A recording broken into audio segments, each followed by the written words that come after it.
Les populations de Tombouctou ont célébré le retour des manuscrits anciens après plusieurs années passées à Bamako. Ce retour a été salué par la communauté car cet héritage millénaire témoin de la grandeur intellectuelle, spirituelle et culturelle de Tombouctou.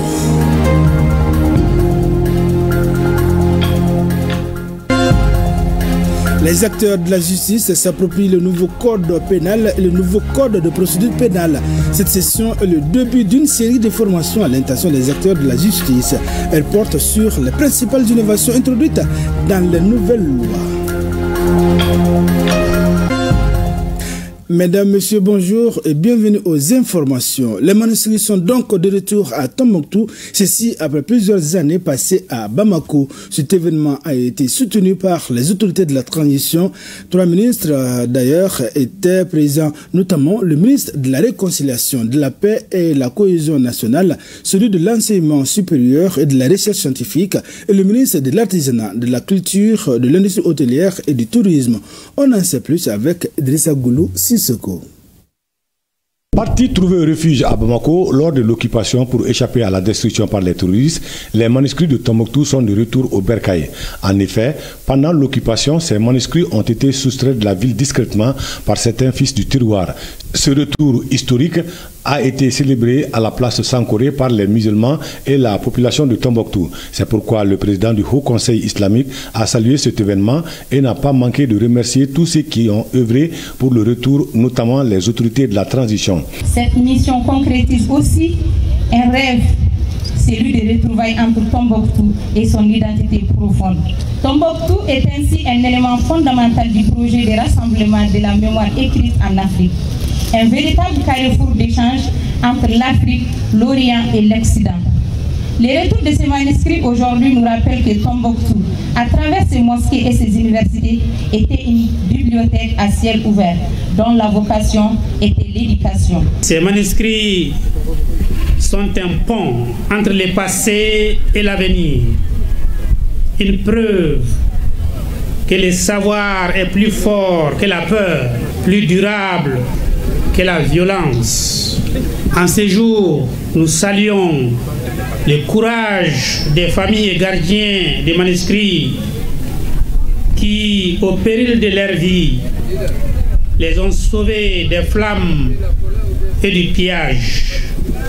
Nous saluons également l'engagement du gouvernement du Mali sous l'impulsion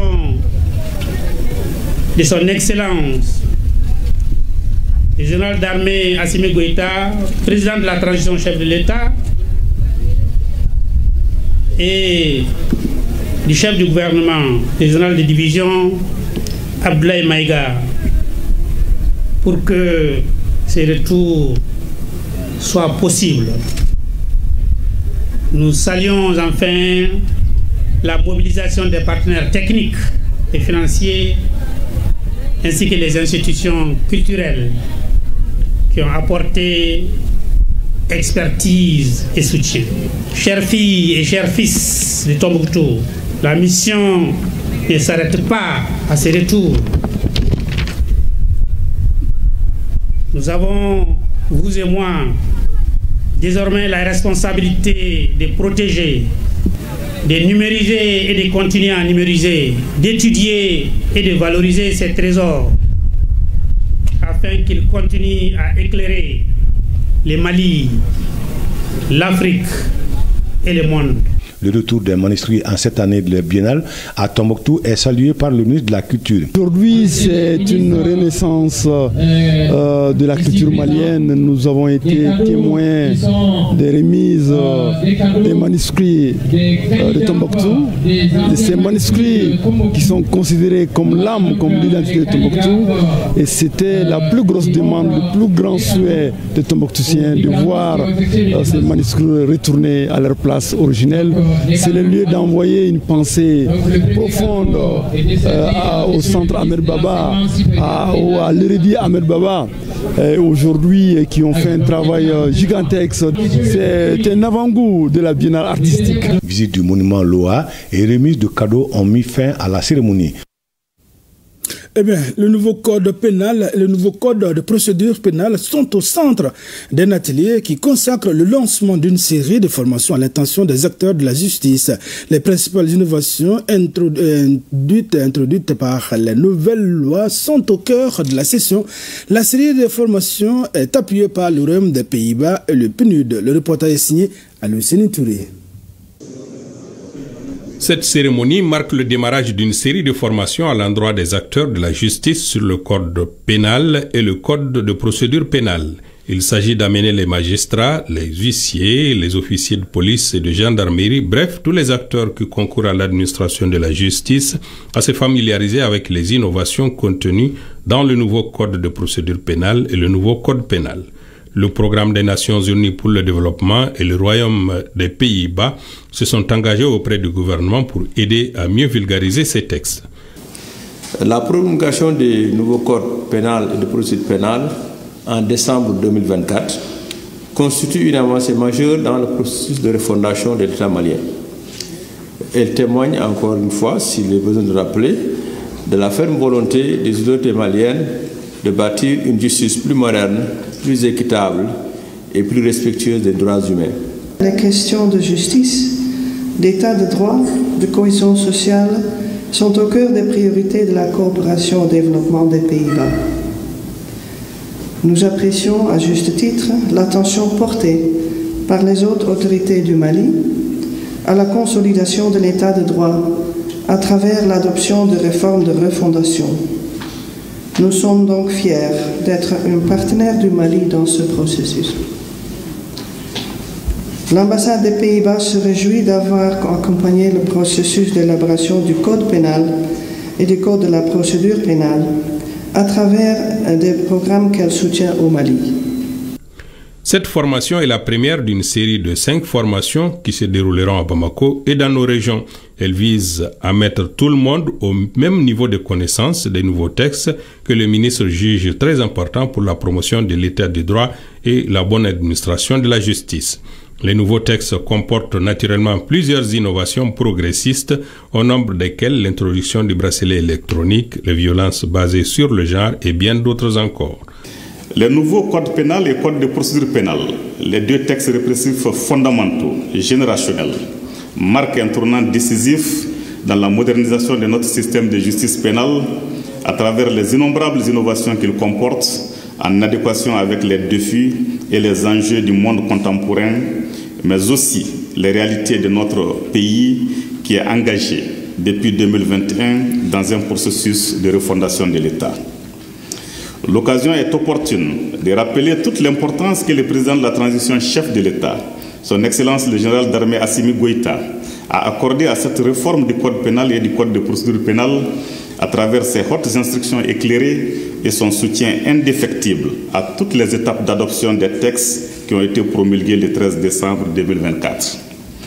Les enjeux de ces deux nouveaux textes sont d'autant plus importants qu'ils traduisent la volonté politique des plus hautes autorités de notre pays de renforcer la lutte contre l'impunité, d'assurer un meilleur respect des droits fondamentaux, d'aligner le droit national aux standards internationaux et de garantir une justice pénale plus efficace, équitable et transparente.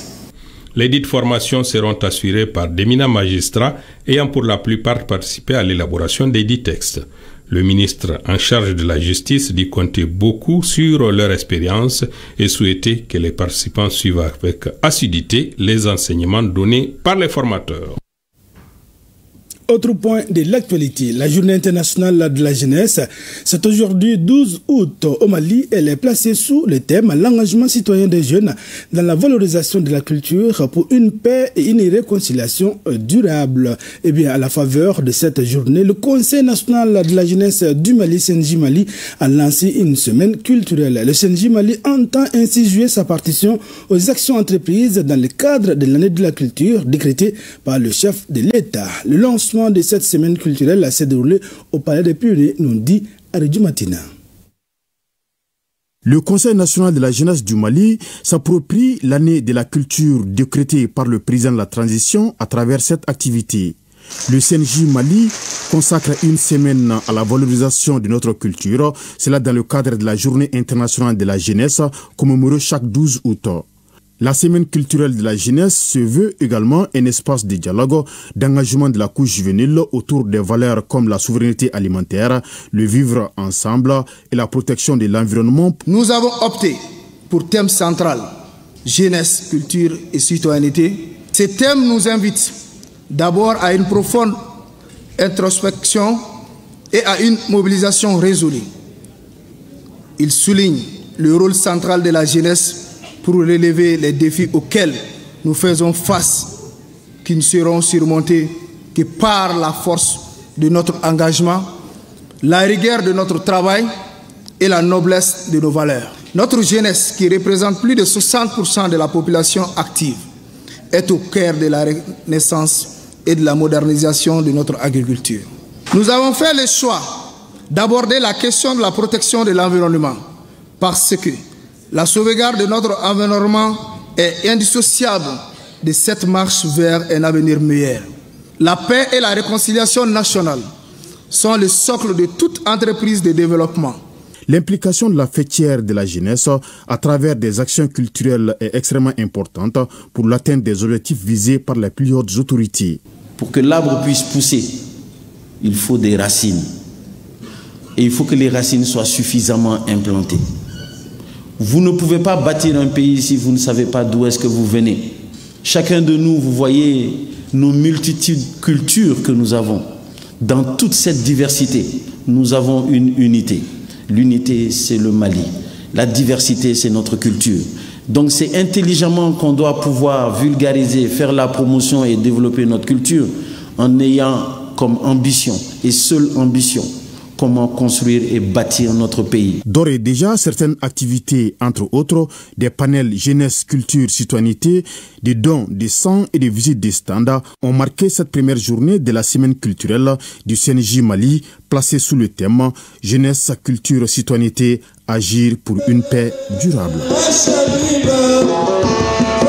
La jeunesse malienne. Le ministre de l'Environnement, de l'Assainissement et du Développement durable a présidé samedi dernier la cérémonie de plantation d'arbres organisée par la promotion 2000-2005 de la Flash, elle-même membre de la promotion. Pour l'occasion, les organisateurs ont choisi le thème « Planter des arbres pour restaurer les terres et lutter contre la désertification ». L'initiative s'inscrit dans la mouvance de la campagne nationale de reboisement. Les détails de cette opération avec Youssouf Diakité. Sans les arbres, nos amis les peuls des campagnes ne mangeraient pas à leur faim. C'est par cette phrase anecdotique que le vice-recteur de l'université Yambo Wologem a lancé cette cérémonie de journée de reboisement initiée par la promotion 2000-2005 de la filière socio-anthropologie de la Flash à l'honneur du ministre de l'Environnement, elle-même membre de la promotion. Nous avons initié cette journée de plantation d'arbres fruitiers et d'arbres en espèce de disparition dans l'enceinte de l'université Yambo Wologem pour contribuer au projet d'aménagement d'espaces verts de l'université et de lutter contre la désertification et de promouvoir la protection de l'environnement. Merci mesdames et messieurs les initiateurs d'avoir choisi le cadre exotique de la cité universitaire de Kabala pour célébrer la journée de l'arbre par une plantation d'arbres dans la cité, afin de la rendre encore plus verte. Planter des arbres pour restaurer les terres et lutter contre la désertification, c'est la thématique choisie par la promotion. Planter un arbre, ce n'est pas un simple geste, c'est une déclaration d'intention, c'est un acte de résistance face à l'avancée de la désertification, c'est une promesse faite aux générations futures, c'est surtout une contribution concrète à la lutte contre les effets du changement climatique, à la restauration de nos terres dégradées et à la santé de nos écosystèmes. La deuxième activité a concerné l'association Nyata de Kalabankoro qui mène plusieurs actions de protection de l'environnement. Nous ne pouvons pas laisser toutes les charges à la disposition du gouvernement. Nous devons, en tant que citoyens aussi, contribuer au développement de notre pays et surtout dans le cadre de l'environnement. Aujourd'hui, les gens passent leur temps à couper les arbres, ils passent leur temps à faire du charbon et pourtant les gens ne réfléchissent même pas que les arbres doivent être plantés. Nous suivons la politique de l'État. Parce que le président de la transition a lancé cet appel conformément à la Constitution que chaque Malien a le devoir de prendre soin de son environnement. C'est dans ce sens que nous n'avons pas attendu l'appui de l'État, nous avons initié de nous-mêmes. En tout cas, au terme de la mission, le ministre de l'Environnement a une fois de plus lancé un appel de mobilisation générale en faveur de l'environnement au Mali. Reboisement toujours, cette fois-ci à Nioro du Sahel, où le gouverneur, c'est le gouverneur donc de la région qui a procédé ce lundi au lancement de la campagne régionale de reboisement. Cette année, les jeunes s'engagent à planter 278 arbres à travers toute la région. Les explications avec Moussa Diakité. 200 plants de ficus Djeda ou Marangirini ont été mis à terre au cours de ce lancement qui a eu comme cadre l'école fondamentale Massiré Diakité en plein cœur de la ville. Par cette opération, les jeunes de Nioro, accompagnés par la direction régionale des eaux et forêts, entendent reverdir la ville afin de lutter contre les effets des changements climatiques. L'arbre est un élément indispensable pour la vie des êtres vivants. Plantons et préservons les arbres pour lutter contre la pollution. Celui qui a planté un arbre n'a pas vaincu inutile. Reboiser pour restaurer les terres et lutter contre la désertification. C'est le gouverneur de la région, le général de brigade Ali Anadji, qui a donné le coup d'envoi de cette vaste opération de reboisement qui s'étendra à toutes les localités de la région à raison de 278 000 plants sur un espace total de 648 hectares.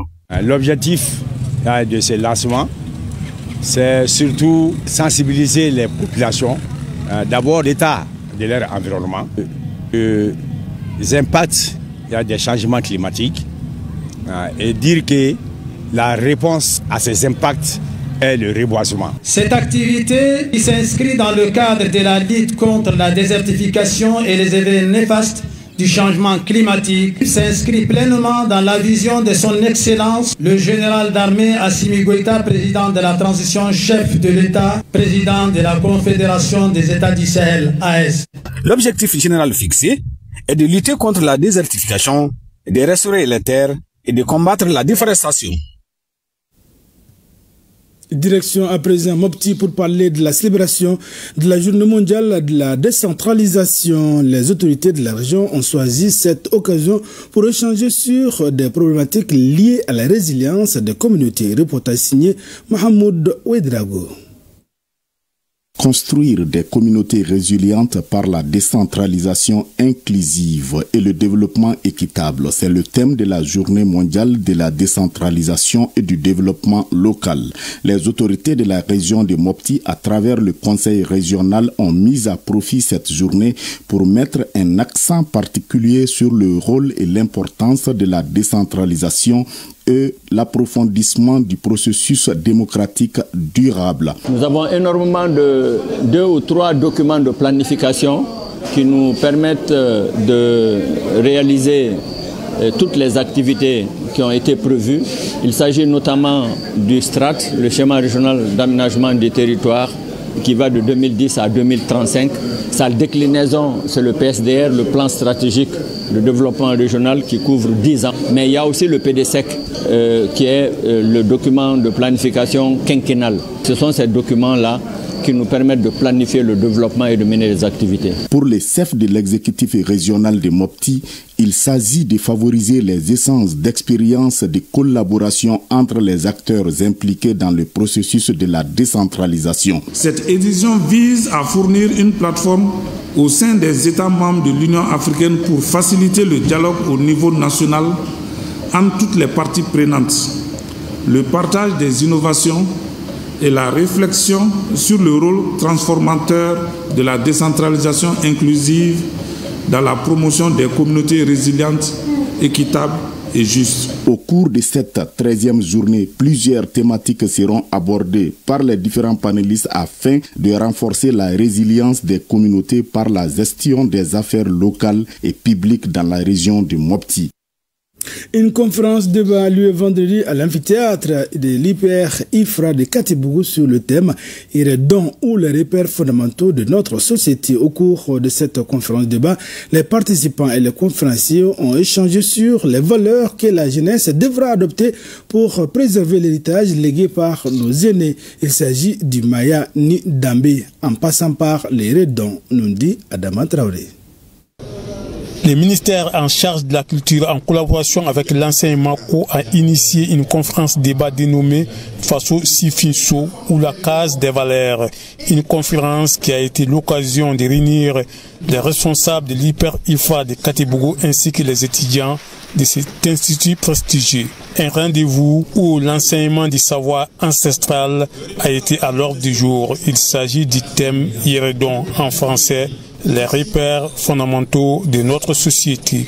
Iredon, c'est également une conduite irréprochable d'un individu dans la société. Les conférenciers, tous des hommes de culture, ont tenté d'expliquer les thèmes du jour, l'objet de la conférence débat. Iredon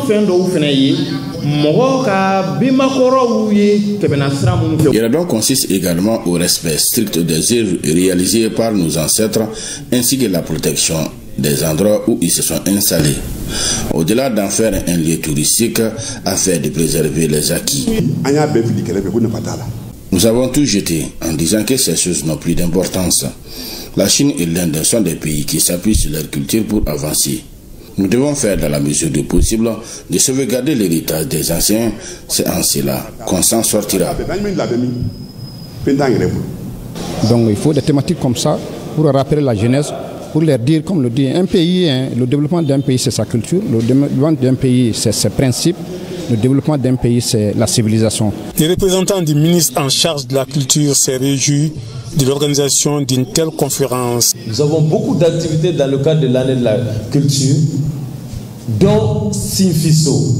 Simfiso c'est la case des valeurs. Simfi comme la jeunesse.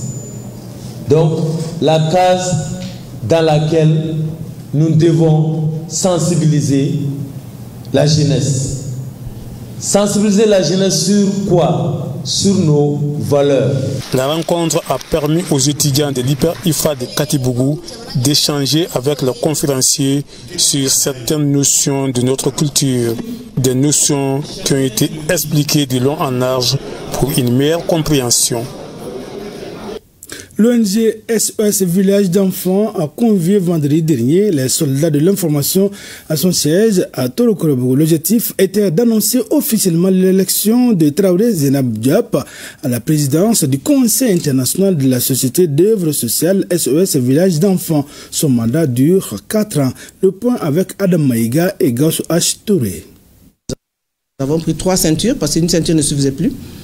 Et nous avons pris nous avons repris la gouvernance, nous avons redressé la barre et du rouge dans lequel nous avons pris l'association en 2023.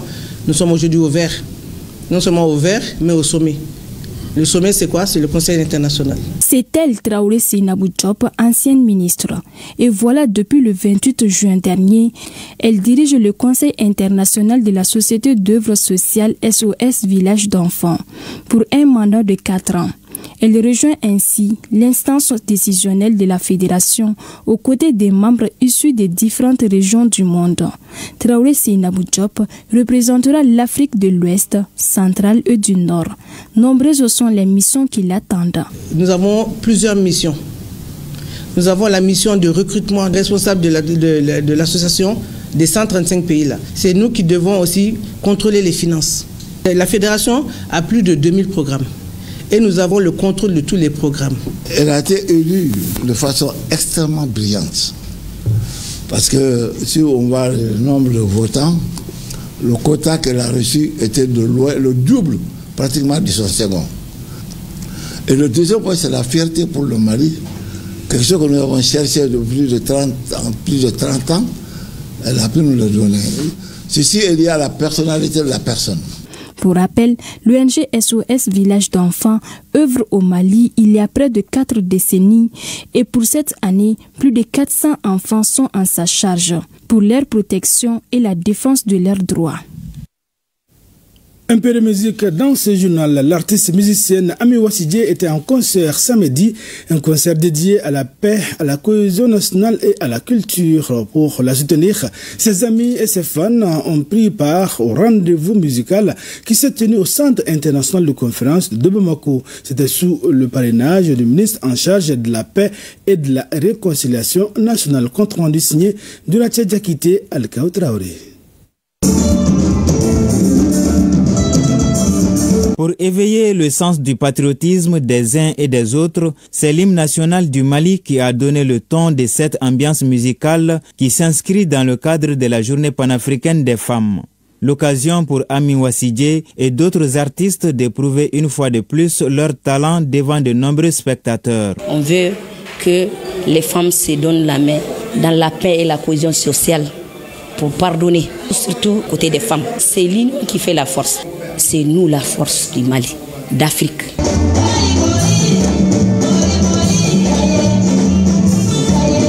Quand on dit la femme là, c'est les hommes. C'est pourquoi quand ils ont dit qu'il y a l'histoire panafricaine d'une femme là, on était obligé de faire ce que nous on peut faire. On est très contents. Les spectateurs apprécient l'initiative et demandent aux femmes de s'unir pour le développement du pays. Le concert se passe très bien. Dieu merci, l'ambiance est trop bonne. La journée panafricaine de la femme cette année est encore chapeautée par la paix et la réconciliation nationale qui est le levier aujourd'hui pour que tous les Maliens se retrouvent à table afin que le Mali puisse être encore un pays comme on a connu depuis toujours.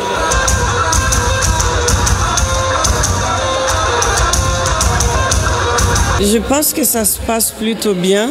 Il faut dire que tout tourne autour de la femme. Quand on sait que tout vient de la femme, je me dis qu'on devrait encore se battre. On a beaucoup de chemin à faire, surtout en Afrique. Je suis très contente, puis j'espère qu'elle pourra organiser d'autres et ailleurs qu'à Bamako. Au cours du concert qui a duré 5 heures d'horloge, des messages de paix et de la cohésion nationale sur fond d'éloge des femmes ont été véhiculés par les artistes présents. Ce concert dédié à la paix est le deuxième du genre animé par Ami Wassidje. Et oui, c'est sur cette note de Ami Wassidje qui prend fin ce journal.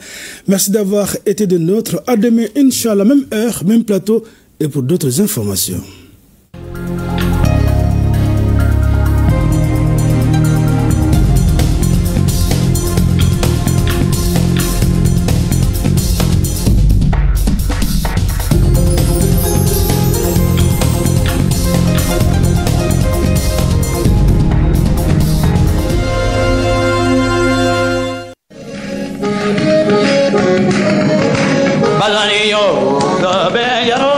Badani bole fe walona Badani yo sabe yaro Badani we fe walona Badani yo sabe yaro Badani wanu majara Badani yo sabe yaro Badani we fe walona Fa badani be mabro samona Badani be mata Badani yo sabe yaro Badani we fe walona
surfer dans des mines ani move ka dɔgɔkun o dɔgɔkun lajɛli jabo ne bɛ move fɛ ka da kan ne bɛ baro kɛ wagati caman na dɔgɔkun o dɔgɔkun u bɛ ka promo k'an ye k'an ladiya move ka ɲi dɛ wa move y'a dan ne bɛ move fɛ ka sabu kɛ ne bɛ sɔrɔ kɛ move mɛnɛ kan ni wari tigi ne bɛ mun fɛ ka sabu kɛ ne bɛ wari bila sɔngɔ damatɛmɛdiya la ka tila k'a ta sɔngɔ damatɛmɛdiya la ne bɛ mun fɛ sabula ne bɛ n ka compteur Isago labalo n'a ye ɲɛ tugu ni ɲɛ yɛlɛ cɛ ani ni gɛlɛya ye sɔrɔ crédit ko la dɛmɛ Isago bɛ k'an dɛmɛ k'an lawasa ne bɛ mun fɛ ka sabu kɛ n bɛ internet au débit jabɔ n ka denbaya la ani bureau la ni Mouv'u ka fibre optique sababu ye sɔngɔ damatɛmɛdiya la. Pour Africa Malitel, un monde nouveau vous appelle.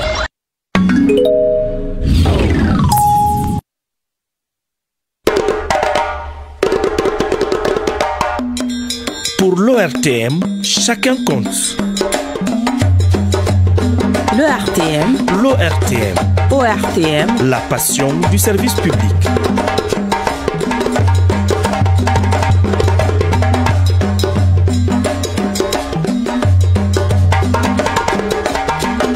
ORTM, notre passion, c'est de vous servir.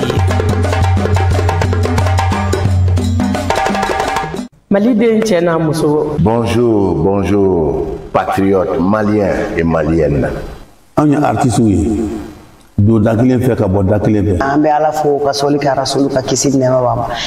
Mali fila tɛ kelen de don ka bɔ bi k'a yira an ka jamana faamaw la k'a fɔ ko an b'u kɔ. Ceux qui ont décidé au sacrifice de leur vie de faire en sorte que vous ayez la paix, une paix pour toujours. Cɛw don cɛ wɛrɛw don cɛminɛ cɛw don danaya cɛw don bi ko kari ka dɛnɛ kari ka kogo kari ka kangun kari an ma siran anw ma yiran an ka kɛ kelen ye ka kɛ mɔgɔ kelen ye dusukun kelen mali kelen ka asimina ka jama dɛmɛ armée ye anw maliyɛnw de cɛman fara muso an ka ni faama ninnu dɛmɛ u tɛ sunɔgɔ anw de ye u bɛ k'u nin di anw jamanadenw de kama anw fana ye artiste ye dɛ an ka kɛlɛkɛ marifa ani an ka kɛlɛkɛ bere o y'an ka micro de mɔgɔ jugu ko k'u bɛna ka na an ɲɔngiri an ti sɔn an bɛɛ b'an ka faamaw kɔ. Tous derrière les famas. An b'u kɔ bi an b'u kɔ sini. An kana an ka jamana to juguw bolo. A ye wuli an k'an bolo di ɲɔgɔn ma an ka se ka an bɛ dingɛ min kɔnɔ walasa ala k'an b'o dingɛ kɔnɔ. Fɛn minnu b'a la n'o ye mɔgɔ minnu b'an cɛla kelen kelen ka to ka mɔgɔw yira kumaw fɔ ka to ka mɔgɔw yira jaw bɔ réseau sanfɛ ani fɛnw sanfɛ k'a bɔ k'a kuma kundanw fɔ a ye an t'olu jate o olu t'an dɔ ye o. jamana fila t'an fɛ Mali kelen de don an ka daw la an ka to u kɔ an ka to ala kɔ ni ala sɔnna ma a bɛ nɔgɔya aw ka ja jugu ninnu n'aw bɛ ka minnu cari réseaux sociaux kan a y'a kɛ ala kama aw k'a dabila an tɛ fɛ k'a ye on veut pas les voir sur les réseaux sociaux vraiment an bɛ fɛ jamanadenw hakili ka sigi cɛ minnu don u ma boli tile kelen u ma sira tile kelen olu y'u joli de kɛ saraka ye ko anw ka balo n'i ye sira nkalon la ka tɛmɛ bɛɛ k'a fɔ ma ko nkalon ci n'i sera banna ka tɛmɛ bɛɛ k'a fɔ ko banbagan ci fɛn bɛ nci bɛ yen nka janfan ji n'i y'o yɔrɔ o kun ci ala kana an kɛ janfan ji ye. Unis autour d'un slogan, lequel l'union sacrée de tous les peuples du Mali. Vive le Mali, vive le Mali et vive le Mali. Nous sommes tous femmes. Vive les femmes.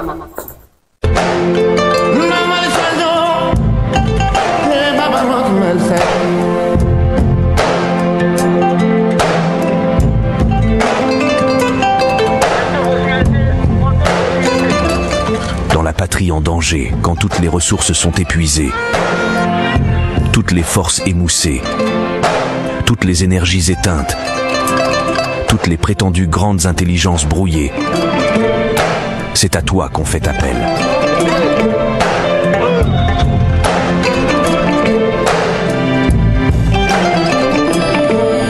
Pour mériter cette confiance, ce dernier espoir de la patrie menacée, il t'a fallu à maintes reprises, face à la mort, déjouer les plus grandes stratégies de l'adversaire, repousser les attaques les plus violentes, pour survivre les moments les plus angoissants, afin de mériter et de justifier ton glorieux nom d'ancien combattant que très